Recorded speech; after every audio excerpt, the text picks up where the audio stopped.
কাফির যেমন আজকে আমি গাইবান্ধা থেকে বগুড়া এসে আলোচনা করছি, তো আমার জামা ছাড়া আর কারো জামা নাই, ঠিক কিনা? আমি যখন জামা নিয়ে বাবাকে জিজ্ঞেস করলাম, বাবা গো তুমি কি তোমার জন্য জামা কিনো নাই, শুধু কি আমার জন্যই জামা কিনেছো? আমার বাবা এবার আমাকে হতভাগা, এতটাই অসহায় যে নিজের বাথরুম নিজের প্রসাব তো পরিষ্কার করতে পারি না, এমনকি আমি কাউকে বলতেও পারি না আমার এই বাথরুমরত অবস্থা থেকে আমাকে ভালো অবস্থায় রেখে দাও। পিতামাতার জন্য দোয়া করার দরকার আছে না নাই? আছে। আল্লাহ সেই দোয়াটা শিখিয়ে দিলেন। সবাই আমার সাথে বলেন, দিনের বেলায় বা যে কোনো সময় খাবার মুখে দিতে পেটের ভারে খেতে পারেনি, আল্লাহ রাব্বুল আলামিন এই 10 মাস সিয়াম রাখলে, নফল রোজা রাখলে যেই সওয়াব হতো, আল্লাহ সেই সওয়াব তোমার আমলনামায় লিখে দিয়েছে। আর এরপর আল্লাহ আবার সূরা আনকাবুতে ওই একই কথা বলছেন, ওয়া ওয়াসাইনাল ইনসানা বিওয়ালিদাইহি হুসনা। এতটা আল্লাহর নৈকট্য লাভ করেছে, যখন যে বিষয়ে দোয়া করে সেই দোয়া কবুল করেন তিনি কে? সালাম বলে দিয়েছিল, আমি হলাম আল্লাহর পয়গম্বর, আল্লাহ দুনিয়ায় প্রতিনিধিত্ব করার জন্য আমাকে পাঠিয়েছে। বলুন সুবহানাল্লাহ। আর বলতেছে, ওমর রাদিয়াল্লাহু তাআলা আনহুর ছেলে, আপনি কেন ওই ব্যক্তির সাথে এত সুন্দর কথা বললেন? আবার আমরা চেয়ে দেখলাম আপনার গায়ে চাদরখানা, ওই ব্যক্তিকে খুলে আপনারা দিয়ে দিলেন। এর ভিতর থেকে ওই বাচ্চার মুখ ফুটিয়ে দিবেন তিনি কে? আল্লাহ। ওই পেটের ভিতর থেকে বাচ্চা কথা বলতে পারবে? এরকম 3 জায়গায়, 2 জায়গায় পেটের ভিতর থেকে, আর 1 জায়গায় কোল থেকেই ছোট্ট বাচ্চা বড় মানুষের মতো কথা বলেছিল। বলুন সুবহানাল্লাহ। আলাইহিসসালাম যখন বুঝাতে পারছিল না সবাইকে যে শোনো শোনো, আমাকে স্বামী ছাড়াই সন্তান দান করেছে আল্লাহ, যখন ইউসুফ আলাইহিসসালাম জুলাইখার ফান্দে পড়েছিল। কার ফান্দে পড়েছিল? জুলাইখার ফান্দে। জুলাইখার এক দাসী ছিল, নাম ছিল কালিমামা। কি নাম ছিল? কালি। মেতে উঠি। কি খেলায় মেতে উঠি? প্রেম খেলায় মেতে উঠি। ইউসুফ আলাইহিস সালাম বলে, আমি আল্লাহকে ভয় করি। প্রেম তো চরের জমি নয়, জবরদখল করে হয়। প্রেমের দখল নিতে হলে প্রেমেই নিতে হয়, ঠিক কিনা? প্রেমের মাধ্যমে বললেন, ইউসুফ তুমি দরজার দিকে দৌড়াও। কোন দিকে দৌড়াও? দরজার দিকে দৌড়াও। ইউসুফ আলাইহিস সালাম এবার দরজার দিকে দৌড়ানো শুরু করে। إن الحمد لله الأكرم الذي خلق الإنسان وكرم وعلمه من البيان ما لم يعلم فسبحان الذي لا يحصى امتنانه باللسان ولا بالقلم نشهد أن لا إله إلا الله وحده لا شريك له ونشهد أن سيدنا وسندنا وحبيبنا ومولانا محمدا عبد الله ورسوله الذي أرسله بالحق بشيرا ونذيرا وداعيا إلى الله بإذنه وسراجا وقمارا منيرا أما بعد فقد قال الله تعالى في كلامه المجيد وفي فرقانه الحميد সকলেই পড়ি আউযু বিল্লাহি মিনাশ শাইতানির রাজীম বিসমিল্লাহির রাহমানির রাহিম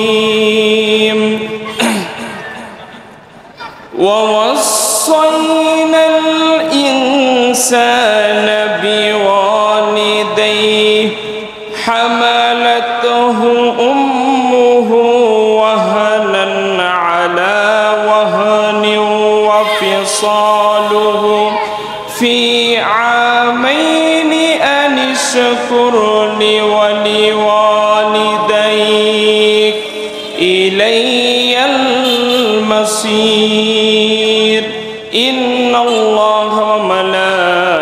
وملائكته يصلون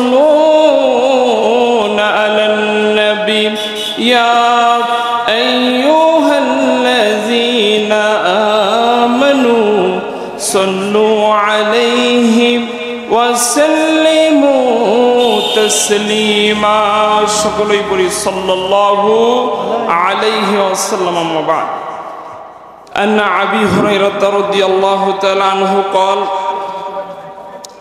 جاء رجل إلى رسول الله صلى الله عليه وسلم فقال يا رسول الله من أحق بحسن صحابتي قال أمك قال ثم من قال أمك قال ثم من قال أمك قال ثم من ثم أبوك متفق عليه أما بعد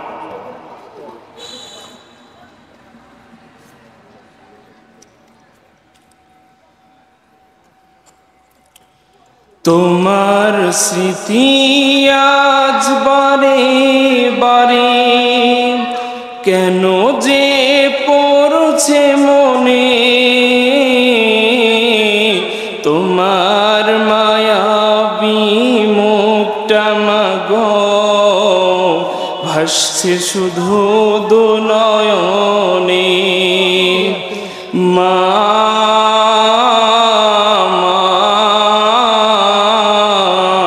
ফিরে কি আর আসবে না মা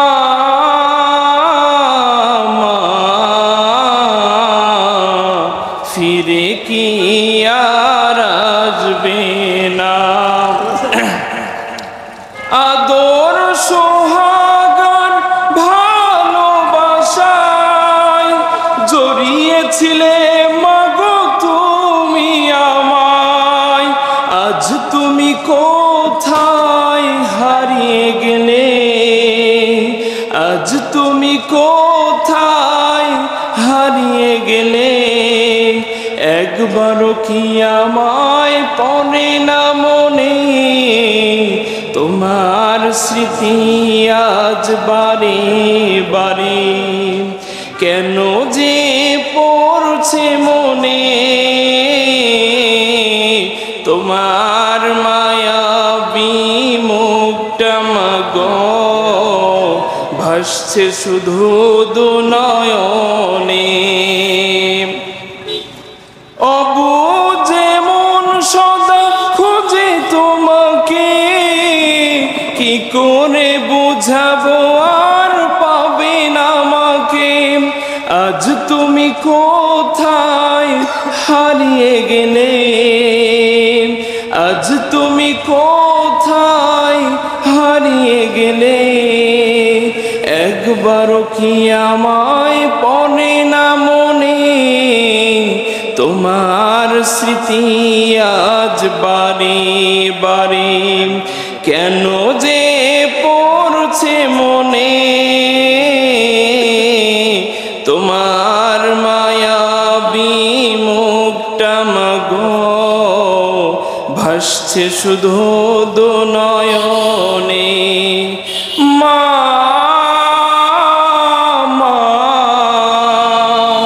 ফিরে কি আর আসবে না মা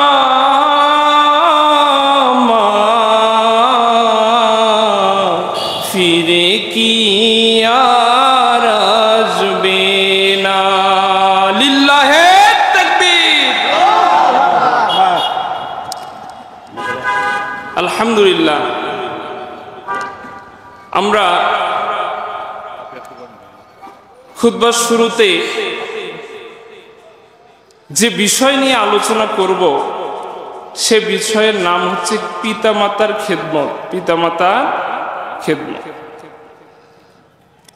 যে আয়াতে কারিমা তিলাওয়াত করেছি আল্লাহ রাব্বুল আলামিন বলেন ওয়াসাইনাল ইনসানা বিওয়ালিদাইহি আমি আল্লাহ মানুষকে তো নির্দেশ দিয়েছি আমি আল্লাহ মানুষকে তো হুকুম করেছি তারা যেন তাদের পিতামাতার সদাচরণ করে কথাটা কার হামালাতহু উম্মু ওয়াহনান আলা ওয়াহনিন কারণ তার মা তাকে জন্ম দিয়েছে খুব কষ্টের পর কষ্ট সহ্য করে, ঠিক কিনা? এগুলো আমাদেরকে গল্প আকারে শোনাচ্ছেন তিনি কে? ওয়া ফিসালুহু ফি আমাইন, এবং তার মা তাকে নিজের স্তন থেকে দুধ পান করিয়েছিল 2 বছর। কয় বছর? আনিশকুরলি, আমি পিতামাতার সদাচরণ করার আদেশ করলাম এই জন্য যেন তারা আমার কৃতজ্ঞতা প্রকাশ করতে পারে। কি প্রকাশ করতে পারে? কৃতজ্ঞতা। ওয়ালি ওয়ালিদাইক, এবং তার পিতামাতারও কৃতজ্ঞতা প্রকাশ করতে পারে। ইলাইয়াল মাসির, এবং তোমরা পক্ষান্তরে আমার নিকটেই আবার ফিরে আসবে, ঠিক কিনা? এত সুন্দর করে শাব্দিক অর্থ দিয়ে আমরা এই যে আয়াত তিলাওয়াত করেছি তার শাব্দিক অর্থ শুনলাম। কি শুনলাম? শাব্দিক অর্থ। এখন চলেন মূল আলোচনায় চলে যাই। আল্লাহ রাব্বুল আলামিন বলছেন, ওয়াসাইনাল ইনসানা বিওয়ালিদাইহি হামালাত উম্মুহু ওয়াহানান আলা ওয়াহানিন ওয়া ফিসালুহু ফি আমাইন। পড়েন আল্লাহু আকবার। আল্লাহ রাব্বুল আলামিন বলেন, আমি মানুষকে আদেশ করলাম, আমি মানুষকে নির্দেশ করলাম তারা যেন তার পিতামাতার সদাচরণ করে, কারণ তার মা তাকে 2 বছর তার স্তন থেকে দুধ পান করিয়েছে, এবং তারা যেন আমার কৃতজ্ঞতা এবং পিতামাতার কৃতজ্ঞতা প্রকাশ করতে পারে। ইলাইয়াল মাসির, তোমরা তো আমার নিকটেই ফিরে আসবে। এরপর আল্লাহ বলছেন, আমি নির্দেশ দিয়েছি, এই জন্যই পিতামাতার সব কথাই আবার মানা যাবে না। পিতামাতার সব কথাই মানা যাবে না। আল্লাহ বলছেন, ওয়া ইন জাহাদাকা আলা আন তুশরিকা বি মা লাইসা লাকা বিহি ইলম ফালা তুতি'হুমা ওয়া সাহিবহুমা ফিদ দুনিয়া মা'রুফা।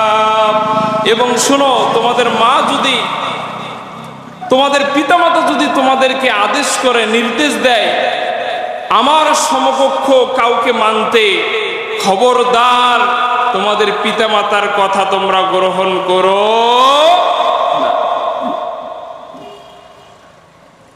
ওয়াসাহিবহুমা ফিদ দুনিয়া, কিন্তু তোমরা তোমাদের পিতামাতার সাথে দুনিয়াতে সুন্দরভাবে বসবাস করিও। ওয়াত্তাবি' সাবিলা মান আনাবা ইলাই, আর তোমরা দুনিয়াতে দেখবা যারা আমি আল্লাহর সঠিক পথ অবলম্বন করে চলে তাদের সাথে তোমরা আমি আল্লাহর পথকে অনুসরণ করো, ঠিক কিনা? সুম্মা ইলাইয়া মারজিউকুম ফানুব্বিউকুম বিমা কুনতুম তা'মালুন, এবং শোনো, তোমরা অবশ্যই প্রত্যাবর্তন করে আমি আল্লাহর নিকট ফিরে আসবে, এতে কোনো সন্দেহ নেই। এতক্ষণ আল্লাহ সূরা লুকমানে আমাদেরকে শিখাচ্ছিলেন। কোন সূরাতে শিখাচ্ছিলেন? সূরা লুকমানে। এরপর আল্লাহ সূরা বনী ইসরাঈল আবার শুরু করলেন, ওয়া ক্বাযা রাব্বুকা আল্লা তা'বুদু ইল্লা ইয়্যাহু ওয়া বিল ওয়ালিদাইনি ইহসানা। আল্লাহ রাব্বুল আলামিন বলেন, ওয়া ক্বাযা রাব্বুকা আল্লা তা'বুদু, আমি আল্লাহর ইবাদত ছাড়া আর কারো ইবাদত করা যাবে, এক আল্লাহর গোলামি ছাড়া, এক আল্লাহর ইবাদত ছাড়া আর কারো ইবাদত তোমরা করবা না। ইল্লা ইয়াহু ওয়া বিল ওয়ালিদাইনি ইহসানা, এবং তোমরা অবশ্যই অবশ্যই তোমাদের পিতামাতার সাথে ইহসান করবা, সদাচরণ করবা, সৎ ব্যবহার করবা। এ কথা আল্লাহ কেন বললেন? এই জন্যই বললেন, পৌষের শীতে, যখন আমি ছোট ছিলাম, পৌষের শীতে আমার মা জননী আমাকে বিছানার উপরে শুইয়ে রেখেছে। এমন সময় ছোট্ট শিশু আমি বিছানার উপরে শুয়ে আছি, ওখানেই প্রস্রাব করে ফেলেছি, ওখানেই বাথরুম করে ফেলেছি। আমি এত হতভাগা, এতটাই অসহায় যে নিজের বাথরুম, নিজের প্রস্রাব তো পরিষ্কার করতে পারি না, এমনকি আমি কাউকে বলতেও পারি না আমার এই বাথরুমরত অবস্থা থেকে আমাকে ভালো অবস্থায় রেখে দাও, ঠিক কিনা? সে অসহায়ের মুহূর্তে আমার মা আমাকে সুন্দর করে যত্ন করে ওই প্রস্রাবে থাকা, পায়খানার ভিতরে থাকা থেকে পবিত্র করে ধুয়ে মুছে সাফ করে আবার শুকনা জায়গায় আমাদেরকে রেখেছে। কথা বলেন ঠিক কিনা? আল্লাহ রাব্বুল আলামিন বলছে শুধু তাই নয়, হামালাতুহু উম্মুহু ওয়াহনান আলা ওয়াহনিন, তোমার মা কষ্টের পর কষ্ট সহ্য করেছে তোমাকে জন্ম দিতে। কিরকম কষ্ট সহ্য করেছে একটু কল্পনা করেন, একটু ধারণা করেন। কেন আল্লাহ তার পরের স্থানটাই পিতামাতাকে দিলেন জানার দরকার আছে না নাই? আল্লাহ রাব্বুল আলামিন তিনি কমন সেন্স খাটাতে বললেন, যখন তুমি জন্মগ্রহণ করবে তোমার মায়ের গর্ভে তুমি এসেছিলে, এমন সময় তোমার মা সারা দিন কাজ করে একটুখানি রেস্ট নেওয়ার জন্য, বিশ্রাম নেওয়ার জন্য বিছানায় যখন শুয়েছে, এমন সময় তুমি ডান দিকে শোয়ার সাথে সাথে ডান দিকে লাঠি মেরেছো, বাম দিকে শোয়ার সাথে সাথে বাম দিকে লাঠি মেরেছো। যখন একটু সোজা হয়ে শুয়েছে তুমি আবার লাঠি মেরেছো। তোমার মা ঘুমায় নাই, তোমার মা সারা রাত বিছানা থেকে উঠে দাঁড়িয়ে থেকে রাত পার করে দিয়েছে, ঠিক কিনা? কষ্টের পর কষ্ট তোমার মা এইভাবে সহ্য করেছে। অনেকে আমরা আছি, আমাদের মা বাবাকে এখন আমরা যখন চলাফেরা করতে পারি, দুনিয়ায় ঘুরতে পারি, এখন আমরা মাকে বলি বুড়ি, বাবাকে বলি বুড়া। কথা বলেন ঠিক কিনা? বুড়ার বুড়ির গায়ে আছে না নাই? আছে। এই বুড়া বুড়ি তারা আজকে এই বৃদ্ধ বয়সে উপনীত হয়েছে শুধু আমাদের জন্য। কথা বলেন ঠিক কিনা? আমার বাবা, আমার মা, তার সুন্দর চেহারাখানা, যৌবনখানা, তার বেঁচে থাকার সুখ শান্তি, আমাদেরকে লালন পালন করার জন্য তার জীবনের আরামায়ে সুখ শান্তি সব কিছু ব্যয় করে দিয়েছে, ঠিক কিনা? এই জন্যই আল্লাহ ডাক দিয়ে বললেন, ওয়াকাযা রাব্বুকা আল্লা তা'বুদু ইল্লা ইয়াহু ওয়া বিল ওয়ালিদাইনি ইহসানা। খবরদার, খবরদার, আমি আল্লাহ ছাড়া কারো ইবাদত করবা না এবং পিতামাতার সাথে কোনো সময় কখনো তোমরা খারাপ আচরণ করবা না।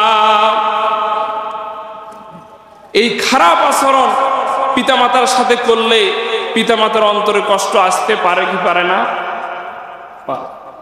পিতামাতা যদি আমাদের জন্য দোয়া করে, সৎ দোয়া করলে কবুল হয়ে যায়, যদি বদদোয়া করে সেই দোয়াও কবুল হয়ে যায়। পিতামাতা যদি আমাদের জন্য কোনো নেক দোয়া করে আল্লাহ তা কবুল করে নেয়, যদি কোনো বদদোয়া করে আল্লাহ তাও কবুল করে নেয়। আল্লাহ নবী তিনি বলেন, বুখারীর বর্ণনা, আল্লাহ নবী সাহাবীদেরকে নিয়ে এইভাবে বসে আছেন, এমন সময় বললেন, সাহাবীরা শোনো শোনো, বনি ইসরায়েলের একজন আবেদ ছিল যার নাম ছিল জুরাইজ। এই জুরাইজ এতটাই আবেদ ছিল, এতটাই আল্লাহর ওলি ছিল। জুরাইজ ইবাদত করার জন্য পাহাড়ের উপরে তার ইবাদতখানা তৈরি করেছিল। কোথায় ইবাদতখানা তৈরি করেছিল? পাহাড়ের উপরে। জুরাইজ সব সময় ইবাদত করত আল্লাহর কাছে, সব সময় জিকির নিয়েই থাকতো, তাহাজ্জুদ নিয়েই থাকতো, সব সময় আল্লাহর ইবাদত করত। জুরাইজ ইবাদত করতে করতে একদিন যখন জুরাইজ তাহাজ্জুদের সালাতে দাঁড়িয়েছে, এমন সময় জুরাইজের মা পাশের ঘর থেকে ডাক দিয়েছে, ইয়া জুরাইজ, ইয়া জুরাইজ। জুরাইজ এবার ভাবতে শুরু করেছে, হায় রে, এখনই আমি সালাতে দাঁড়ালাম আর আমার মা এখনই ডাক দিল, এখন আমি সালাতি আদায় করব না মায়ের প্রশ্নের উত্তর দেব, মায়ের জিজ্ঞাসার উত্তর দেব, না আমি সালাত আদায় করব? জুরাইজ ভাবতে শুরু করেছে, মাত্র 2 রাকাত সালাত, আমি আগে সালাতটাই আদায় করে নেই। কি আদায় করে নেই? সালাত। আর সালাতটা আদায় করছিলেন কার জন্য? আল্লাহর জন্য। এমন সময় মার মনে কষ্ট এসে গিয়েছে, মা এবার বদদোয়া করে ফেলেছে, আল্লাহ গো, জুরাইজকে বেশ্যা নারীর ফিতনায় না ফেলা পর্যন্ত জুরাইজকে মৃত্যু দিও না। এবার বলেন তো মায়ের দোয়া কবুল হবে কি হবে না? কবুল হবে। আল্লাহর নবী হাদিস শোনাচ্ছেন, আল্লাহর নবী বলেন 3 জনের দোয়া সাথে সাথেই কবুল হয়ে যায়। কয়জনের দোয়া? 3 জনের দোয়া। 1 নাম্বার মুসাফির, যেমন আজকে আমি গাইবান্ধা থেকে বগুড়ায় এসে আলোচনা করছি, আজকে আমি মুসাফির। এরপরে আল্লাহর নবী বললেন মাজলুম, যার উপরে অত্যাচার, জুলুম, নিপীড়ন, অনাচার এগুলো হচ্ছে, সে হচ্ছে মাজলুম। এ যদি দোয়া করে কবুল করে নেবে তিনি কে? আর 3 নাম্বার হলো তোমার পিতামাতা। তোমার পিতামাতা তোমার জন্য সুদোয়া করুক বদদোয়া করুক সবকিছুই কবুল করে নেন, তিনি কে? আল্লাহ। আজকে আমরা পিতামাতা যাদের আমাদের নেই, মারা গিয়েছে, এই পিতামাতাগুলোর জন্য এখনো আমাদের 4 ধরনের খেদমত আছে। কয় ধরনের খেদমত আছে? 4 ধরনের খেদমত। এই 4 ধরনের খেদমত এখনো আমাদের চালু আছে। এই 4 ধরনের খেদমত আমাদের জানার দরকার আছে না নাই? আছে। এই 4 ধরনের খেদমতের ভিতরে আল্লাহ নবী বলছেন 1 নাম্বার খেদমত হলো আদ-দুআউ লাহুমা, তোমাদের পিতামাতার জন্য দোয়া করবা। কি করবা? দোয়া করবা। কোন দোয়া? সেই কথা আল্লাহ বলছেন, রব্বিরহামহুমা কামা রাব্বায়ানি সগীরা। আল্লাহর কাছে ওইভাবে দোয়া করো।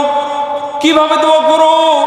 যখন তুমি ছোটবেলায় কোনো কিছু করতে পারছিলে না, যখন তুমি ছোটবেলায় অসহায় ছিলে, তোমার পিতামাতা তোমাকে স্নেহ আদর দিয়ে বড় করেছে, সেই রকম আল্লাহর কাছে হাত তুলে বলো, রব্বিরহামহুমা কামা রাব্বায়ানি সগীরা। মাবুদ গো, আমার পিতামাতা ছোটবেলায় আমাকে কত কষ্ট করে আদর যত্ন দিয়ে আমাকে বড় করেছে। আল্লাহ গো, আমার পিতামাতা আজকে কবরে শায়িত হয়েছে। মাবুদ গো, আমার পিতামাতার ভুল ত্রুটিগুলো সবগুলো ক্ষমা করে দিয়ে, সবগুলো মাফ করে দিয়ে আমার পিতামাতার কবরখানা তুমি জান্নাতি কবর হিসেবে কবুল করে নাও। এরকম দোয়া করার দরকার আছে না নাই? আছে। আল্লাহ নবী এই জন্য শিখাচ্ছেন তোমরা দোয়া করো। আর দোয়া হাউনা, তাদের জন্য দোয়া করো। কাদের জন্য দোয়া করবেন? পিতামাতার জন্য। এই পিতামাতা সন্তানদেরকে রেখে গিয়েছে, তারা এখন কোন হালতে আছে, কি হালতে আছে আমরা কেউ জানি না। কিন্তু সন্তান হিসেবে আমাদেরকে পিতামাতার জন্য দোয়া করার দরকার আছে না নাই? আছে। আল্লাহ সেই দোয়াটা শিখিয়ে দিলেন। সবাই আমার সাথে বলেন, রব্বিরহামহুমা কামা রাব্বায়ানি সগীরা। এই দোয়াটা পড়বেন তো ইনশাআল্লাহ? যে কোনো সময় যে কোনো জায়গায় পিতামাতার জন্য এই দোয়াটা করবেন। কারণ আপনার পিতা যখন ঈদ এসেছিল, ঈদের দিন যখন সবাই নতুন জামা পরে, আপনি বাইরে গেলেন, দেখলেন সবারই নতুন জামা কাপড়। ঘরে আসার সাথে সাথেই আপনি আপনার মাকে জিজ্ঞেস করা শুরু করলেন, মা আমার কি নতুন জামা নাই? আমার কি নতুন কাপড় নাই যে কাপড়খানা পরে আমি ঈদগাহের ময়দানে যাব? এমন সময় মা জননী আমাকে ডাক দিয়ে বলল, তোর বাবা বাজারে গেছে, আর এই মুহূর্তে মনে হয় ফিরে আসবে, দেখি তোর বাবা কিছু আনতে পারে নাকি। আমার বাবা যখন আমার কাছে ফিরে আসলো, আমি তাকিয়ে দেখি আমার বাবা হাতে করে একটা ব্যাগ নিয়ে এসেছে। ওই ব্যাগখানা যখন আমি খুলে দেখেছি, তাকিয়ে দেখি ওই ব্যাগের ভিতরে শুধু আমার জামা ছাড়া আর কারো জামা নাই। ঠিক কিনা? আমি যখন জামা নিয়ে বাবাকে জিজ্ঞেস করলাম, বাবা গো, তুমি কি তোমার জন্য জামা কিনো নাই? শুধু কি আমার জন্যই জামা কিনেছো? আমার বাবা এবার আমাকে ডাক দিয়ে বলছে, বাবারে, আমার কাছে যা টাকা ছিল তাই দিয়ে জামা কিনেছি। আমার মায়ের মুখের দিকে তাকিয়ে দেখি আমার মা জননী মন খারাপ করে আছে। আমার মাকে জিজ্ঞেস করলাম, মা গো, তুমি কি নতুন শাড়ি পরবা না? আমার মা আমাকে ডাক দিয়ে বলল, তোর বাবার সামর্থ্য নাই, তোর বাবা আমাকে নতুন জামা কিনে দিতে পারবে না। এমন সময় আমি ভেবে দেখলাম আমার মাও নতুন জামা আমার বাবাও নতুন জামা পরলো না, কিন্তু আমাকে আমার পিতামাতা নতুন জামা না দিয়ে ঈদ কাটাতে দিল না। ঠিক কিনা? এর নাম হচ্ছে পিতামাতা। সেই পিতামাতার জন্য দোয়া করতে হবে।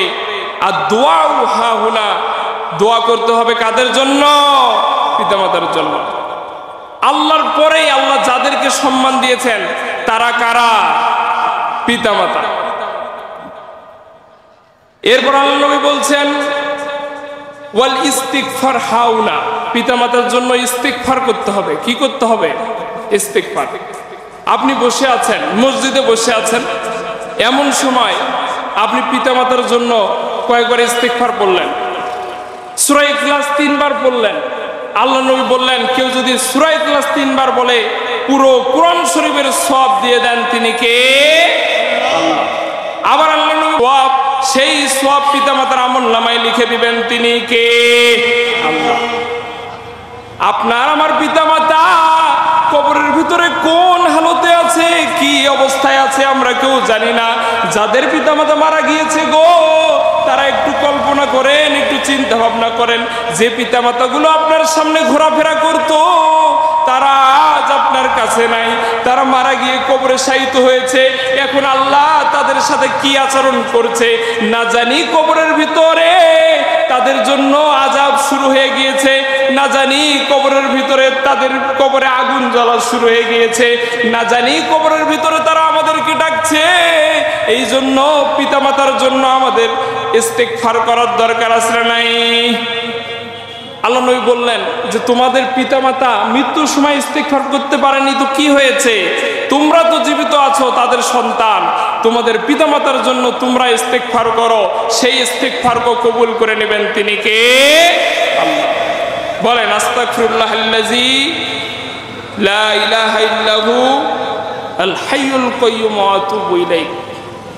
বিশ্বনবী বললেন এই ইস্তিগফার যদি কেউ করে, আমি বিশ্বনবী যুদ্ধে আছি, আমাকে জিহাদের ময়দানে রেখে পালিয়ে গিয়েছে, এমন অপরাধীকেও ক্ষমা করে দিবেন তিনি কে?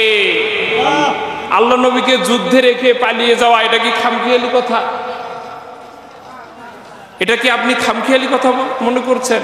এত বড় পাপ, সে পাপকেও ক্ষমা করে দিবেন তিনি কে? এরপর আল্লাহ নবী বলছেন ওয়া ইনফাজু ওয়াসিয়াতিহিমা, তোমার পিতামাতা যে ওসিয়ত গুলো করেছিল, কোন সে ওসিয়ত?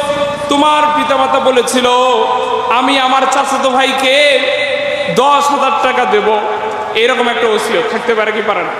তোমার পিতামাতা বলেছিল যে আমি মসজিদে 1 লক্ষ টাকা দান করব। তোমার পিতামাতা বলেছিল যে আমি এই জমিটা মাদ্রাসায় দান করব, এরকম ওসিয়ত থাকতে পারে কি পারে না? পারে। আল্লাহ নবী বললেন ওয়া ইনফাজু ওয়াসিয়াতিহিমা, তোমার পিতামাতার যে ওসিয়ত গুলো আছে এইগুলো খুঁজে খুঁজে তুমি সেই ওসিয়ত গুলো পূরণ করে দাও।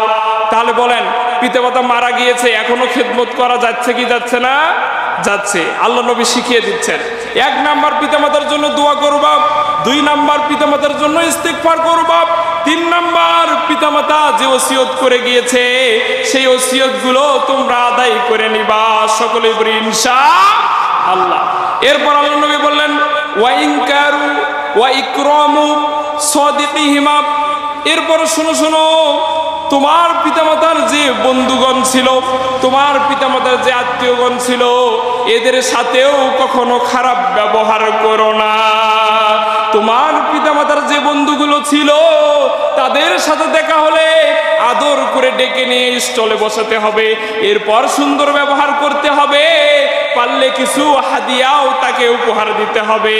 ওমর রাদিয়াল্লাহু তাআলা আনহুর ছেলে, তিনি দেখতে পেলেন একজন লোক তার বাবার বন্ধু ছিল, তিনি তাকে ডাক দিলেন, তার গায়ের চাদরটা খুলে তাকে জড়িয়ে পড়ে দিলেন, এরপর সুন্দর ব্যবহার করে তার সাথে আলাপ আলোচনা করে সেখান থেকে যখন চলে আসলেন, সাথে থাকা সাহাবীরা বলতেছে ওমর রাদিয়াল্লাহু তাআলা আনহুর ছেলে, আপনি কেন ওই ব্যক্তির সাথে এত সুন্দর কথা বললেন? আবার আমরা চেয়ে দেখলাম আপনার গায়ের চাদরখানা ওই ব্যক্তিকে খুলে আপনারা দিয়ে দিলেন। তখন ওমর রাদিয়াল্লাহু তাআলা আনহুর ছেলে বলছেন উনি ছিলেন আমার বাবা ওমরের বন্ধু। বলুন সুবহানাল্লাহ। তাহলে এই চার ভাবে পিতামাতা মারা গেলেও খেদমত করার সুযোগ আছে না নাই? আছে। আরেকবার বলছি, 1 নাম্বার, পিতামাতার জন্য দোয়া করবেন, রব্বির হামহুমা কামা রব্বায়ানি সগীরা। অনেকের পিতামাতাই কিন্তু কবরে শায়িত হয়েছে, ঠিক কিনা? এরপর পিতামাতার জন্য ইস্তেগফার করবেন। এরপর পিতামাতা যে ওসিয়ত করে গিয়েছে, খবরদার আপনি জীবিত আছেন, এই ওসিয়ত নিয়ে গাফিলতি করবেন না। আর কখনো ভাববেন না যে এই ওসিয়ত আল্লাহ রাব্বুল আলামিন তিনি জানেন না, তিনি কিন্তু অবশ্যই জানেন। কথা বলেন ঠিক কিনা? এরপর আল্লাহ তাআলা তিনি বললেন, এরপর আল্লাহ নবী বললেন যে পিতামাতার বন্ধুদের সাথে সব সময় তোমরা সদা সময় ভালো ব্যবহার করো। এই কথাগুলো কে শোনালেন এতক্ষণ? আল্লাহর নবী সাল্লাল্লাহু আলাইহি ওয়াসাল্লাম। এই জন্য আল্লাহ বলছেন, শোনো শোনো, পিতামাতার সাথে সৎ ব্যবহার করো। আর শোনো শোনো, আমি আল্লাহর সাথে কাউকে শরীক করো না। এখন আল্লাহ রাব্বুল আলামিন পিতামাতার সাথে সৎ ব্যবহার করার আদেশ করলেন। আপনি এই কথা শুনলেন, একটু ভয়ও করলেন, কিন্তু লোক দেখানোর উদ্দেশ্যে আপনি পিতামাতার খেদমত করা শুরু করে দিলেন। আল্লাহ রাব্বুল আলামিন বলছেন, তুমি যে পিতামাতার খেদমত করছো, এটা কি লোক দেখানোর জন্য করছো নাকি আমি আল্লাহকে পাওয়ার জন্য করছো? সেটা জানেন তিনি কে? আল্লাহ রাব্বুল আলামিন আয়াত নাযিল করলেন, রব্বুকুম আ'লামু বিমা ফি নুফুসিকুম ইন তাকুনু সালিহিনা ফাইন্নাহু কানা লিল আওয়াবিনা গফুরা। আল্লাহ রাব্বুল আলামিন বলছেন, তোমাদের অন্তরে যা চলে, তোমাদের মনে যা চলে, সব খবরই আমি আল্লাহর কাছে থাকে। কথা বলেন ঠিক কিনা? পিতামাতার খেদমতের গুরুত্ব যে কত, তা আমি আপনাকে কি দিয়ে বোঝাই? আল্লাহ রাব্বুল আলামিন প্রথমে সূরা লুকমানে পিতামাতার খেদমত করার কথা বললেন, এরপর সূরা বানি ইসরাঈলে পিতামাতার খেদমত করার কথা বললেন, এরপর আল্লাহ রাব্বুল আলামিন সূরা বাকারায় বলছেন, আল্লাহ রাব্বুল আলামিন বলছেন, লা তা'বুদুনা ইল্লাল্লাহ ওয়া বিল ওয়ালিদাইনি ইহসানা। আল্লাহ রাব্বুল আলামিন বলছেন, আল্লাহ ছাড়া আর কারো ইবাদত করো না, এবং পিতামাতা যদি জীবিত থাকে তাদের সাথে সৎ ব্যবহার করো। এরপর আল্লাহ সূরা নিসায় আবার বলছেন, ওয়া'বুদুল্লাহা ওয়া লা তুশরিকু বিহি শাইআ ওয়া বিল ওয়ালিদাইনি ইহসানা। এরপর আল্লাহ আবার সূরা আনকাবুতে ওই একই কথা বলছেন, ওয়া ওয়াসাইনাল ইনসানা বিওয়ালিদাইহি হুসনা ওয়া ইন জাহাদাকা লিতুশরিকা বিমা লাইসা লাকা বিহি ইলম ফালা তুতিহুমা ইলাইয়া মারজিউকুম ফাউনাব্বিউকুম বিমা কুনতুম তা'মালুন।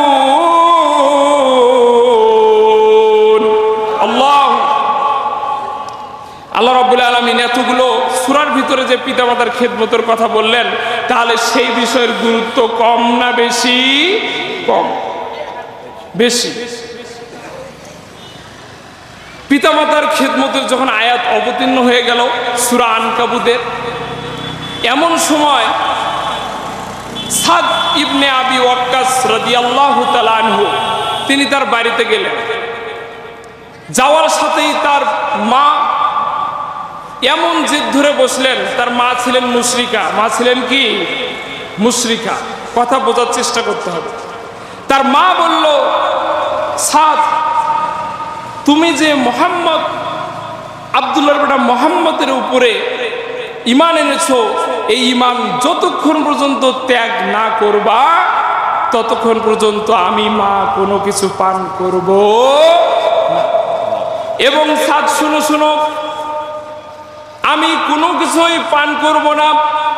আর আমি সূর্য ওঠার সাথে সাথেই ওই জলে সূর্যের সামনে, রোদের সামনে গিয়ে সারা দিন দাঁড়িয়ে থাকবো।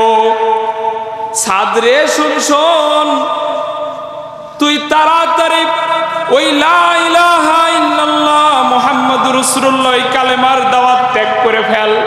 জলদি করে মায়ের আদেশ মেনে নে, কারণ আল্লাহ নিজেই তো বলেছে ওয়া ওয়াসাইনাল ইনসানা বিওয়ালিদাইহি হুসনা, ঠিক কি না? দেখ সাদ, তোর আল্লাহই তো বলেছে যে পিতামাতার খেদমত করতে হবে, সদাচরণ করতে হবে, পিতামাতা যা বলবে সেটাই মেনে নিতে হবে। এখন সাদ, তোর আল্লাহ যেহেতু বলেছে তোকে আর মুসলমান থাকতে হবে,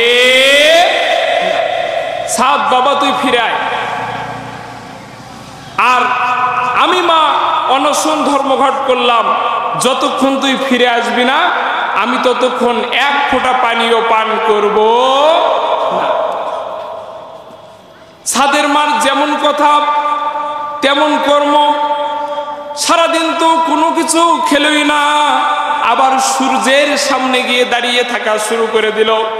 সাহাবীরা বর্ণনা করে সাদ বিন আবি ওয়াক্কাস রাদিয়াল্লাহু তাআলা আনহুর মা 3 দিন এইভাবে দাঁড়িয়েছিল। কয়দিন? 3 দিন। তখন আল্লাহ রাব্বুল আলামিন তার হাবিবকে শুনিয়ে দিলেন, এইরকম সাদের মা দাঁড়িয়ে আছে, তুমি তাকে আয়াত শুনিয়ে দাও, ওয়া ওয়াসাইনাল ইনসানা বিওয়ালিদাইহি হুসনা ওয়া ইন জাহাদাকা লিতুশরিকা বি মা লাইসা লাকা বিহি ইলম ফালা তুতি'হুমা। আল্লাহ রাব্বুল আলামিন বলেন, শোনো, আমি পিতামাতার খেদমত করতে বলেছি ঠিক আছে, কিন্তু পিতামাতার সব আদেশই গ্রহণ করা যাবে। পিতামাতা এমন লোকের সাথে তোমাকে শিরিক করতে বলবে, এমন কিছুর সাথে তোমাকে আমার সমকক্ষ দাঁড় করাবে যার জ্ঞান তোমার নাই, সেই উপদেশ আদেশ মানা যাবে না। এরপর সাদ রাদিয়াল্লাহু তাআলা আনহু এই আয়াতখানা হাতে নিয়ে তার মায়ের কাছে এসে শুনিয়ে দিলেন, মা গো, তুমি ধর্মঘট করো আর যাই করো না কেন, তুমি যদি 3 দিন কেন, তুমি যদি না খেয়ে 100 বার মারা যাও, মা আমি যেই কালেমার সুশীতল ছায়া তলে আশ্রয় নিয়েছি, যে আল্লাহর প্রতি আমি ঈমান এনেছি, যে রাসূলকে আমি ভালোবেসেছি, তুমি 100 বার মারা গেলেও আমি সাথের কোনো কিছু যায় আসে না।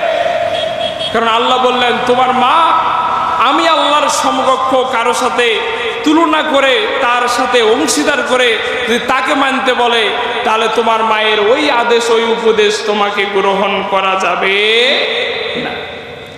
এরপর আল্লাহ তিনি আবার সূরা আহকাফ 15 নম্বর আয়াতে বলছেন, ওয়াসাইনাল ইনসানা বিওয়ালিদাইহি ইহসানা হামালাতুহু উম্মুহু কারহা ওয়া ওয়াসাআতুহু কুরহা ওয়া হামালাতুহু ওয়া ফিসালুহু 30 শাহরা। আল্লাহ রাব্বুল আলামিন তিনি বলছেন, অবশ্যই তোমরা দুনিয়ার মানুষ, তোমরা পিতামাতার খেদমত করো। শোনো, তোমার মা কষ্টের পর কষ্ট সহ্য করে তোমাকে জন্ম দিয়েছে। আর শোনো, ওয়া হামালাতুহু ফিসালুহু 30 শাহরা, তোমার মা তোমাকে গর্ভধারণ করে এবং প্রসব করতে 30 মাস সময় লেগেছিল। কয় মাস? 30 মাস। আপনার আমার মা যখন আমাদেরকে গর্ভে ধারণ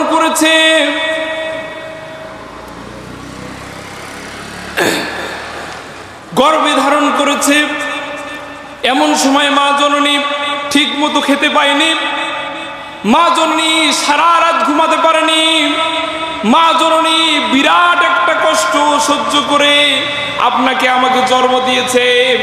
আল্লাহর নবী তিনি হাদিস শুনিয়ে দিলেন, শোনো শোনো, তোমাদের মা যে সারা রাত ঘুমাতে পারেনি, এই জন্য আল্লাহ তাআলা তার নফল ইবাদতের সওয়াব তার আমলনামায় দিয়ে দিয়েছে। বলুন সুবহানাল্লাহ। আল্লাহর নবী তিনি বললেন, তোমার মা যেহেতু দিনের বেলায় বা যে কোনো সময় খাবার মুখে দিতে পেটের ভারে খেতে পারেনি, আল্লাহ রাব্বুল আলামিন এই 10 মাস সিয়াম রাখলে নফল রোজা রাখলে যেই সওয়াব হতো আল্লাহ সেই সওয়াব তোমার আমলনামায় লিখে দিয়েছে। আর শোনো শোনো, তোমার মা যেহেতু এক বিরাট কষ্ট সহ্য করেছে, কোন সেই কষ্ট তোমরা কি জানো? তোমার মাকে যখন হাসপাতালে নেওয়া হলো, এমন সময় তোমার মা তোমার বাপের হাত ধরে শেষবারের মতো বলতে শুরু করেছে, স্বামী আমার, দুনিয়ার বুকে তোমার সাথে আমার কত ভালো সম্পর্ক, দুনিয়ার বুকে কতদিন একসাথে সংসার করলাম, স্বামী আমার, আজকে মনে হয় এই বাচ্চা ডেলিভারির সময় আমি মারা যাবো এমন আমার মনে হয়। স্বামী আমার, যদি আমি মারা যাই আমাকে তুমি মাফ করে দিও, আমার যত ভুল আছে, আমার যত অন্যায় আছে স্বামী গো, সব অন্যায়গুলো তুমি ক্ষমা করে দিও। এমন ভাবে আপনার আমার মা যখন বলল, ডাক্তার সঙ্গে সঙ্গে নার্স সহ অপারেশন থিয়েটারে নিয়ে গেল। এমন সময় যখন অপারেশন শুরু হয়ে গেল, আপনার আমার মার যখন বাচ্চা ডেলিভারির বেদনা উঠে গেল, এমন সময় দেখা গেল আপনি যখন জন্মগ্রহণ করলেন, নার্সরা তাকিয়ে দেখে ওখানে যেন রক্তের বন্যা বয়ে গিয়েছে, ঠিক কিনা? যেন রক্তের বন্যা বয়ে গিয়েছে। বিরাট এক কষ্ট আমার মা সহ্য করলো। 20খানা হাড্ডি একসাথে ভাঙলে যেমন কষ্ট হয়, মানুষ অতিরিক্ত 45 ইউনিট ব্যথা সহ্য করতে পারে বিজ্ঞানের ভাষায়, কিন্তু আপনার আমার মা সেই সময় 57 ইউনিট ব্যথা সহ্য করেছে। এমন ব্যথা সহ্য করে আপনাকে আমাকে যখন জন্ম দিয়েছে, আল্লাহ নবী হাদিস শুনিয়ে দিলেন, এই যে এত বড় কষ্ট সহ্য করার কারণে আল্লাহ তোমার মাকে জিহাদ করলে যেই সওয়াব হতো সেই সওয়াব আমলনামায় দিয়ে দিয়েছে। বলুন সুবহানাল্লাহ। জিহাদ করলে যেই সওয়াব হতো সেই সওয়াব আপনার আমার মার আমলনামায় দিয়ে দিয়েছেন। তিনি কে? আব্দুল্লাহ ইবনে মাসউদ রাদিয়াল্লাহু তাআলা আনহু তিনি বলেন, ইয়া রাসূলুল্লাহ, ইয়া হাবিবাল্লাহ, আইয়ুল আমালি আহাব্বু ইলাল্লাহ, কোন আমলটা করলে আল্লাহ বেশি খুশি হবে, কোন আমল করলে আল্লাহর বেশি ভালো লাগে? এইবার আল্লাহর নবী উত্তর দিচ্ছেন, as-salatu ala ওয়াক্তিহা, সময় মতো সালাত আদায় করা। সময় মতো কি করা? সালাত আদায় করা। আপনারা সবাই সালাত আদায় করেন তো ইনশাআল্লাহ? কে কে সালাত আদায় করেন দুহাত তুলে দেখান তো দেখি।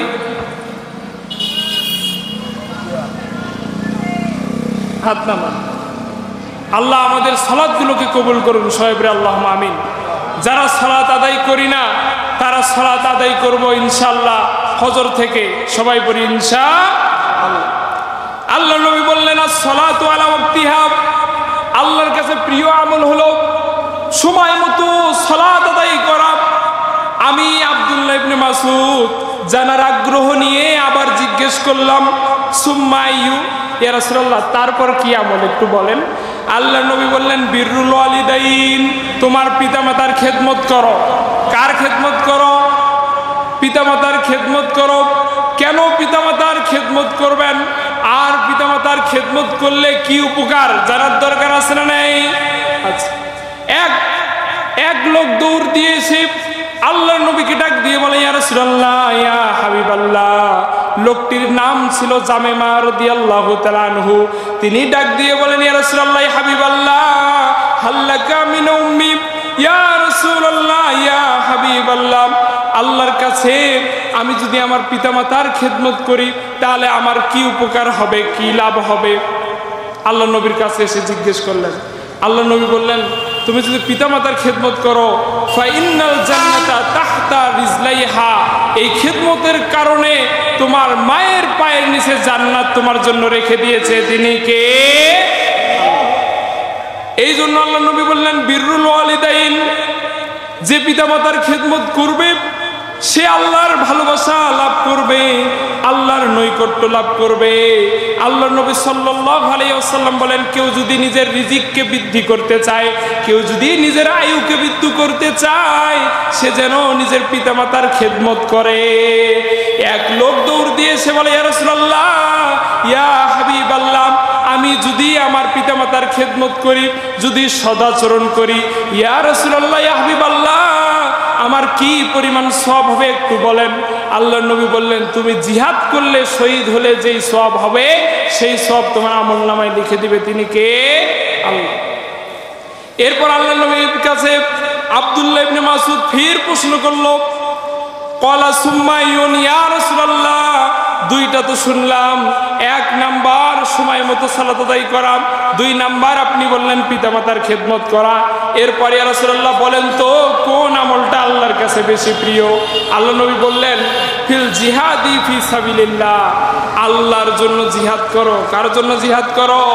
আল্লাহর জন্য জিহাদ করো। আল্লাহ নবী সাল্লাল্লাহু আলাইহি ওয়াসাল্লাম বসে আছেন, এক সাহাবী জিজ্ঞেস করে, ইয়া রাসূলুল্লাহ, ইয়া হাবিবাল্লাহ, আমি যুদ্ধ করব মনস্থ করেছি, কিন্তু আমার কাছে যুদ্ধ করার তীর নাই, আমার কাছে ওই তীর ছোরা কেনার মতো টাকাও নাই, আমার কাছে ঘোড়াও নাই, উট নাই, আমি কিভাবে যুদ্ধ করব ইয়া রাসূলুল্লাহ? ইয়া হাবিবাল্লাহ, আপনার কাছে পরামর্শ নিতে এসেছি। আল্লাহ নবী বললেন, তোমার বাড়িতে কি তোমার মা আছে? সে বলল, হ্যাঁ আমার মা আছে। তোমার বাবা আছে? সে বলল, হ্যাঁ বাবা আছে। তাহলে বাড়িতে ফিরে যাও আর পিতামাতার খেদমত করো, তোমাকে শহীদের মর্যাদা দিয়ে দিবে তিনি কে? আল্লাহ। ইয়ামেন থেকে এক হাজী সাহেব হজ করতে এসেছে, তিনি হজের সব গুরুত্বপূর্ণ আমলগুলো করে নিয়েছে। এরপর কাবা শরীফ যখন তওয়াফ করছে তখন বলছে, আমি মায়ের ঋণ শোধ করে দিয়েছি, আমি মায়ের দাম দিয়ে দিয়েছি, আমি মায়ের ঋণ শোধ করেছি, আমি মায়ের দাম দিয়ে দিয়েছি। আব্দুল্লাহ ইবনে আমর রাদিয়াল্লাহু তাআলা আনহু তিনি এই কথা শুনতে পেলেন, তার কাছে গেলেন এবং বললেন, ইয়া হাজী, তুমি কি কথা বললা? কোনোদিন মায়ের ঋণ শোধ করা যায় না, কোনোদিন মায়ের ঋণ শোধ করতে পারবা না। যদি তোমার বুকের চামড়া দিয়ে তোমার মায়ের জন্য একখানা সুন্দর জুতাও তুমি বানাও, তাও তোমার মায়ের তোমাকে প্রসাব করার সময় যে একটা দীর্ঘ শ্বাস ছেড়েছিল, কোনো বর্ণনায় যে একটা আহ শব্দ উচ্চারণ করেছিল, তোমার এই জুতো বানিয়ে দেওয়ার কারণে ওই ঋণটাও শোধ হবে। পিতামাতা এতটা কষ্ট করেছে আর পিতামাতা এতটা দামি।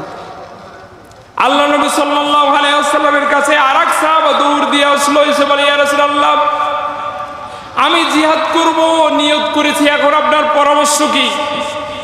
আল্লাহ নবী বললেন, জিহাদ তো করবা ঠিক আছে, জিহাদ করার জন্য যে সরঞ্জাম নামে লাগে তা কি তোমার আছে? সে বলে, আমার তা নেই। আল্লাহ নবী বললেন, তোমার যদি পিতামাতা থাকে তাহলে পিতামাতার কাছে যাও। সে বলল, আমার পিতামাতা নাই। তখন আল্লাহ নবী বললেন, তোমার কি খালা বেঁচে আছে? কারণ খালার গা দিয়েও মায়ের সেন পাওয়া যায়, কথা বলেন ঠিক কিনা? ফিরে যাও, তোমার খালার খেদমত করো।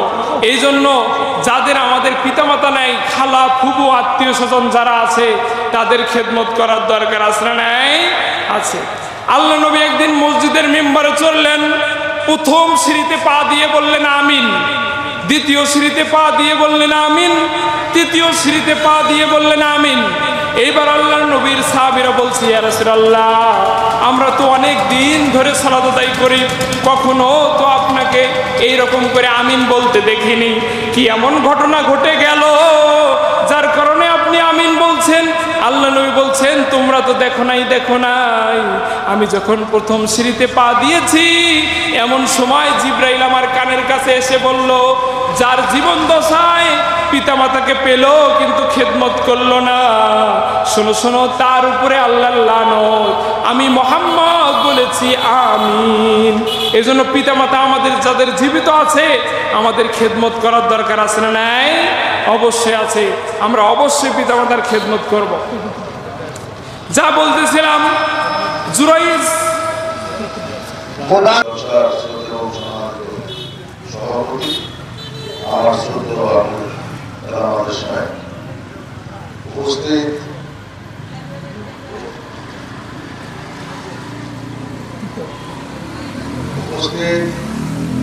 বক্তা, উপস্থিত পৌর বিএনপির যুগ্ম সাধারণ সম্পাদক, উপস্থিত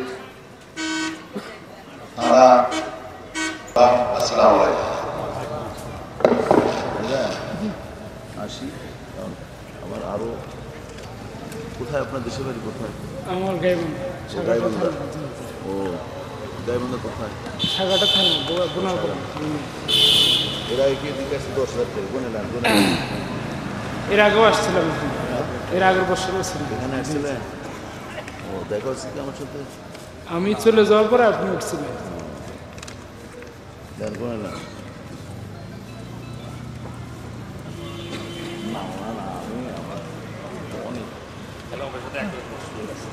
ঠিক আছে তো লিল্লাহি তাকবীর,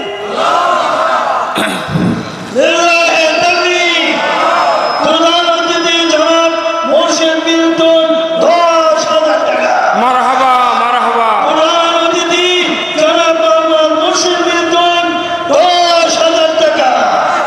লিল্লাহি তাকবীর, লিল্লাহি তাকবীর।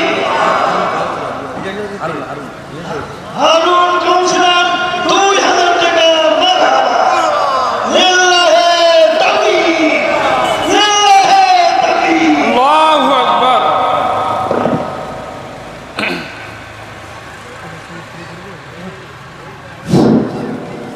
আলহামদুলিল্লাহ, আমরা যে সম্পর্কে আলোচনা করেছিলাম সে বিষয়টার নাম কি? পিতামাতার খেদমত। আমরা আবার পরিবেশ গুছিয়ে নেব একটা সঙ্গীতের মাধ্যমে, এবং সবাই আমার সাথে সাথে তাকবীর করবেন, ঠিক আছে? বীর মুসলমান ধরো আল কোরআন, ফিরায়ানো সেই হারানো সম্মান। বীর মুসলমান লিল্লাহে তাকবীর, লিল্লাহে তাকবীর। দৌড়ে সেই হুঙ্কার কররে তোলপার, দৌড়ে সেই হুঙ্কার কররে তোলপার। পাপ দুনিয়া ভেঙে কররে চুরমার। লিল্লাহে তাকবীর, নারায়ে তাকবীর। এনার্জি কি আপনাদেরই কমে গেছে? আমি তো উঠছি মনে হয় 1 ঘন্টা হলো, ঠিক কিনা? দেখি আপনাদেরই আমার চেয়ে আপনারা বেশি ক্লান্ত। খিদে লাগছে? বাসা থেকে খেয়ে আসছেন? তাহলে আলোচনা শুরু করি ইনশাআল্লাহ। আমি বলতেছিলাম জুরাইজ নামে এক আল্লাহর ওলি ছিল। কে ছিল? জুরাইজ। বুখারীর বর্ণনা। জুরাইজ এতটা আল্লাহর নৈকট্য লাভ করেছে, যখন যে বিষয়ে দোয়া করে সেই দোয়াই কবুল করেন তিনি কে? জুরাইজ এতটাই আল্লাহর মনোনীত, যাকে যে বিষয়ে ঝাড়ফুঁক করে দেয় সেই বিষয়টাই কবুল করে নেয় তিনি কে? যে অসুস্থতার জন্য শিফা নিতে আসে, বরকতের জন্য দোয়া নিতে আসে, বিপদে পড়ে জুরাইজের কাছে দোয়া নিতে আসে, তার বিপদ থেকে উদ্ধার করে দেন তিনি কে? এই জুরাইজ আল্লাহর এতটা ইবাদতগার, পরেশগার, মুত্তাকি বান্দা। এই জুরাইজ লোকালয় ত্যাগ করে পাহাড়ের উপরে মসজিদ তৈরি করে তার মা সাথে করে নিয়ে থাকে। বলুন সুবহানাল্লাহ। এই জুরাইজ আল্লাহর জিকির করত, ইবাদত করত, সব সময় আল্লাহর ইবাদতে মগ্ন থাকতো। একদিন জুরাইজ তাহাজ্জুদের সালাতে দাঁড়িয়েছে। কোন সালাতে দাঁড়িয়েছে? তাহাজ্জুদের সালাতে। তাহাজ্জুদ আপনারা পড়েন তো ইনশাআল্লাহ? এই তাহাজ্জুদের সালাতে যখন দাঁড়িয়েছে, এমন সময় জুরাইজের মা জুরাইজকে ডাক দিয়েছে। কে ডাক দিয়েছে? জুরাইজের মা। জুরাইজের মা ডাকে, ইয়া জুরাইজ, বাবা জুরাইজ, ও জুরাইজ। জুরাইজ বলে, হায় হায়, এটা কি হলো? আমিও সালাতে দাঁড়িয়ে গেলাম আর আমার মাও আমাকে ডাকা শুরু করে দিল। জুরাইজ ভাবলো সালাতটা শেষ করেই মার উত্তর দেব, মার জবাব দেব, কিন্তু মা এই সময়টাই আর সহ্য করে নাই। মা ওই পরেশগার জুরাইজের বিরুদ্ধেই বদদোয়া করে ফেলেছে। কি করে ফেলেছে? বদদোয়া করে ফেলেছে। জুরাইজের মা বদদোয়া করেছে, আল্লাহ আমার ছেলে জুরাইজ আমার কথা শুনলো না, আমি ডাকলাম আমার জবাব দিল না। আল্লাহ গো, জুরাইজকে বিশ্বা নারীর ফিতনায় না ফেলা পর্যন্ত জুরাইজকে মৃত্যু দিও না। মায়ের দোয়া কবুল হবে কি হবে না? সবার বিশ্বাস হয়? কার কার বিশ্বাস আছে? 2 হাত তুলে দেখা। মার কাছে দোয়া নেওয়ার দরকার আছে না নাই? আছে। এই পুরো কোরআন শরীফ পড়ে আমি মুসাফির যদি এক গ্লাস পানিতে ফু দেই, যত বাংলাদেশের আলেম আছে সব আলেম যদি ফু দেয়, আর আমাদের মা যদি আর এক গ্লাসে ফু দেয়, নিমিষের ভিতরে মায়ের দোয়া কবুল করে নেবে। তিনি কে? সেটা সুদোয়াই হোক আর বদদোয়াই হোক, কবুল করবেন তিনি কে? আল্লাহ কবুল করে নিয়েছেন। জুরাইজ পরের দিন যেই তাহাজ্জুদের সালাতে দাঁড়িয়েছে, এমন সময় জুরাইজ দরজায় দেখে কে জানি ঠক ঠক করে আওয়াজ করছে। জুরাইজ দরজা খুলে দিলেন, খুলে দিয়েই দেখেন যেন হুর দাঁড়িয়ে আছে, সুন্দরী মহিলা দাঁড়িয়ে আছে, রুমের ভিতরে জোর করে প্রবেশ করেছে। এবার বলছে জুরাইজ, চলো আমরা প্রেম খেলায় মেতে উঠি, চলো আমরা মনের খায়েশ পূরণ করি, চলো আমরা জিনা ব্যভিচারে লিপ্ত হয়ে যাই। জুরাইজ বলে, দূর হও, গির্জা থেকে বের হয়ে যাও। ইন্নী আখাফুল্লাহ, আমি আল্লাহকে ভয় করি। আমি কাকে ভয় করি? আখাফুল্লাহ, আল্লাহকে ভয় করি। ওই মেয়ে বের হতে চায় না, জুরাইজ ঘাড় ধাক্কা দিয়ে ওই মেয়েকে বের করে দিয়েছে। ওই পতিতালয়ের মেয়ের আঘাত লেগেছে। ওই মেয়ে প্রতিশোধ নেওয়ার জন্য পাহাড় থেকে নেমে এক রাখালের সাথে দৈনিক সম্পর্কে লিপ্ত হয়েছে, জিনা ব্যভিচার করেছে। এই জিনা ব্যভিচার করার কারণে তার পেটের ভিতরে সন্তান দিয়ে দিয়েছে। তিনি কে? ওই সন্তান যখন পেটের ভিতরে এসেছে, এইবার ওই বেশ্যা মহিলা যখন 3 মাস 4 মাস চলে যায়, পেট যখন উঁচু হয়ে যায়, ওই বেশ্যা মহিলা সমাজের সব জায়গায় ছড়িয়ে দেয়, আমার পেটের ভিতরে যে বাচ্চা আছে, এই বাচ্চার বাবা হলো জুরাইজ। আমার পেটের ভিতরে বাচ্চার বাবাকে জুরাইজ। কথাটা সত্য না মিথ্যা? মিথ্যা। কত পার্সেন্ট মিথ্যা? 100%। আমরা তো জানি, কিন্তু লোকালয়ের মানুষ কি জানে? জানে। এবার ওই বেশ্যা মহিলা সব জায়গায় ছড়িয়ে দিয়েছে জুরাইজ।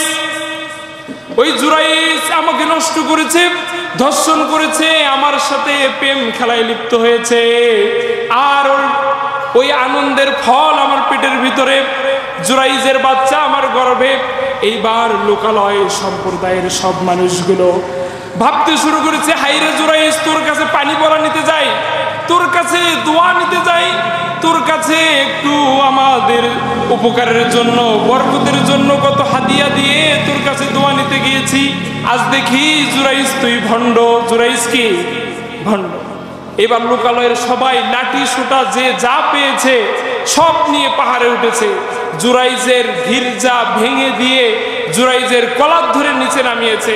এবার বলছে, জুরাইজ তুমি ভণ্ড, তুমি ভণ্ড। জুরাইজ বলে, কি ব্যাপার, আপনারা আমাকে কেন ভণ্ড বলেন? কি হয়েছে আগে তো আমাকে বলেন। এইবার লোকালয়ের সবাই বলছে, এই বেশ্যা মেয়ের পেটের বাচ্চা জুরাইজ তোমার। এই মেয়ে দাবি করছে। জুরাইজ বলছে, এই মেয়ের পেটের বাচ্চা আমার না। কিন্তু কেউ কি বিশ্বাস করবে?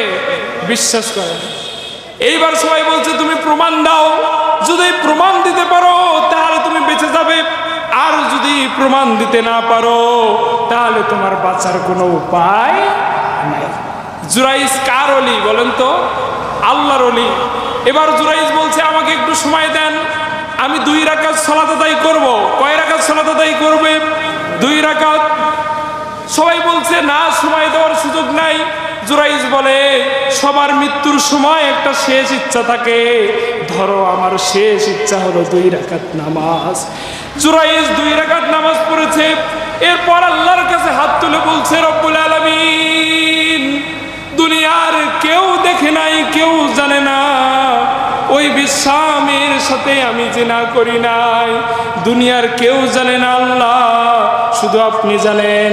আজকে আমার কোনো সাক্ষী নাই আল্লাহ গো, যদি আপনি আজকে বিচারকের সাক্ষী না হন, আর আপনি যদি কোনো পথ না বের করে দেন, আল্লাহ গো, আমি জুরাইজ এই মানুষের হাত থেকে বাঁচতে পারবো না। জুরাইজ আল্লাহর ওলি যখন আল্লাহর কাছে দোয়া করেছে, যেহেতু আল্লাহর নৈকট্য লাভ করেছে, আল্লাহ তাআলা জুরাইজ জুরাইজের দোয়া কবুল করে নিয়েছে আর জুরাইজকে শিখিয়ে দিয়েছে, জুরাইজ ওই মেয়ের পেটের বাচ্চা পেটের দিকে তাকিয়ে তুমি বলবা তোমার বাবাকে।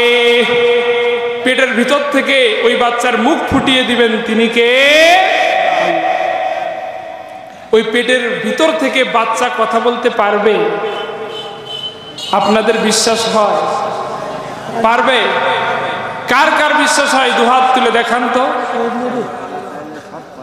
আল্লাহ সব পারে, ঠিক কিনা? এইরকম 3 জায়গায়, 2 জায়গায় পেটের ভিতর থেকে আর 1 জায়গায় কোল থেকেই ছোট্ট বাচ্চা বড় মানুষের মতো কথা বলেছিল। বলুন সুবহানাল্লাহ। তার ভিতরে 1 জায়গায় হলো যখন মারিয়াম আলাইহিস সালাম বিপদে পড়ে গেল, যখন কাউকে বুঝাতে পারছিল না যে শোনো শোনো আমাকে স্বামী ছাড়াই সন্তান দান করেছে কে? ঈসা আলাইহিস সালামের আম্মা। ঈসা আলাইহিস সালামের বাবা আছেন? নাই। তাকে আল্লাহ 3টি মাধ্যমে দুনিয়াতে প্রতিনিধি পাঠান, মানুষ পাঠান। কয়টি প্রকারে? 3 প্রকারে। 1 নাম্বার পিতাও আছে, বাবাও আছে, মাও আছে। 2 নাম্বার পদ্ধতি পিতাও নাই, বাবাও নাই, মাও নাই, যেমন আদম আলাইহিস সালাম। বাবা মা আছে? নাই। আর 3 নাম্বার হলো শুধু মা আছেন কিন্তু তার পিতা নাই, যেমন মারিয়াম আলাইহিস সালাম, ঠিক কিনা? মারিয়াম আলাইহিস সালাম যখন বুঝাতে পারছিল না সবাইকে যে শোনো শোনো আমাকে স্বামী ছাড়াই সন্তান দান করেছে আল্লাহ, যখন বুঝাতে পারছিল না তখন মারিয়াম আলাইহিস সালামের পেটের ভিতর থেকে ঈসা আলাইহিস সালাম বলে দিয়েছিল আমি হলাম আল্লাহর পয়গম্বর, আল্লাহ দুনিয়ায় প্রতিনিধিত্ব করার জন্য আমাকে পাঠিয়েছে। বলুন সুবহানাল্লাহ। আরেক জায়গায় যখন ইউসুফ আলাইহিস সালাম জুলাইখার ফান্দে পড়েছিল, কার ফান্দে পড়েছিল? জুলাইখার ফান্দে। জুলাইখার এক দাসী ছিল, নাম ছিল কালিমামা। কি নাম ছিল? কালিমামা। এই কালিমাকে জুলাইখা বলল যে রাত 12টার পরে ইউসুফকে আমার কক্ষে নিয়ে আসবা। কোথায় নিয়ে আসবা? আমার কক্ষে। মেয়েদের চক্রান্ত, ভয়ঙ্কর চক্রান্ত। ঠিক কালিমামা জুলাইখার কথা মতো ইউসুফ আলাইহিস সালামের কাছে রাত 12টার দিকে পৌঁছে গিয়েছে। এবার বলছে ইউসুফ চলো চলো তোমাকে জুলাইখা ডাকে। ইউসুফ আলাইহিস সালাম বলেন সকালে যাব, এখন যেতে পারবো না, রাত বাজে 12টা, এই সময় কি প্রয়োজন? যা কথা আছে সকালে হবে। কালিমামা বলে না না এখনই প্রয়োজন, জলদি চলো নয়তো তোমার কাছে প্রহরী আসবে, তোমাকে শাস্তি দেওয়া হবে, শুলে চড়ানো হবে, তোমাকে বিচার করানো হবে। এই রকম যুগ ছিল কি ছিল না? এবার ইউসুফ আলাইহিস সালাম সুবিধার না মনে করে কালিমামার কথা শুনে জুলাইখার কক্ষে যাওয়ায় অনুমতি দিয়েছে। ইউসুফ আলাইহিস সালাম যখন কালিমামার সাথে জুলাইখার কক্ষে প্রবেশ করতেছিল, ইউসুফ আলাইহিস সালাম তাকিয়ে দেখে এক একটা কক্ষ পার হচ্ছে আর কালিমামা এক একটা দরজায় তালা লাগাচ্ছে। কথা বলেন ঠিক কিনা? সূরা ইউসুফ খুলবেন, অনুবাদ দেখবেন, সেখানে আল্লাহ বলছেন যে 60টি দরজা ছিল যেখানে এক একটি দরজায় বিশাল বিশাল তালা লাগানো হচ্ছিল, ঠিক কিনা? কালিমামার সাথে যখন ইউসুফ আলাইহিস সালাম কক্ষের ভিতরে প্রবেশ করেছে, এবার কালিমামা গোপন দরজা দিয়ে ইউসুফ আলাইহিস সালামকে রেখে ওখান থেকে পালিয়ে গিয়েছে। এখন ওই কক্ষে কয়জন? 2 জন। এক আল্লাহর নবী ইউসুফ আর জুলাইখা, এই 2 জন ছাড়া আর কেউ ওই কক্ষে নাই।